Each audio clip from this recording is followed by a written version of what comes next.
Assalamu alaikum friends. Welcome to Simply Perfect Spices. आज बनाते हैं फ्यू इंग्रेडिएंट्स से मज़ेदार क्विक एंड इजी कबाब और सर्व करेंगे स्टर फ्राई आलू और मटर के साथ। कबाब बनाने के लिए एक बोल में ले कीमा बीफ का 1 पाव। इसमें ऐड करें नमक हस्बे जायका, लाल मिर्च का पाउडर 1 चाय का चम्मच, अदरक लहसुन का पेस्ट 1 चाय का चम्मच, गरम मसाला पाउडर आधा चाय का चम्मच, कूटा हुआ अनारदाना 1 चाय का चम्मच भर के, धनिया कूटा हुआ 1 चाय का चम्मच भर के, 1 खाने का चम्मच बेसन भर के।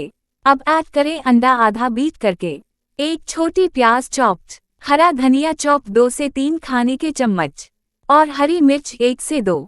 सबको अच्छी तरह मिक्स कर लें। अब इस मिक्सचर को कुछ देर के लिए फ्रिज में रख दें।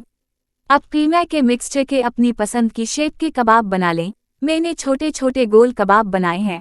अब गरम ऑयल में हल्की आंच पर कबाब को फ्राई कर ली दोनों तरफ से। पहले एक कबाब बनाकर टेस्ट कर ली, अगर नमक मिर्च कम है तो और ऐड कर दें। 2 खाने के चम्मच बटर में बॉयल आलू वेजेस की शक्ल में कटे हुए और बॉयल मटर डालकर स्टर फ्राई करें। नमक और कूटी लाल मिर्च थोड़ी थोड़ी ऐड करें और मिक्स लें और कबाब के साथ सर्व करें। गरम कबाबों को चटनियों और वेजीज के साथ सर्व करें। Kebab with veggies are ready to serve and enjoy. Thanks for watching. अगर आपको ये रेसिपी पसंद आई है तो लाइक, कमेंट और दूसरों के साथ शेयर करें। और नई रेसिपी वीडियोस के लिए सब्सक्राइब करना ना भूलें।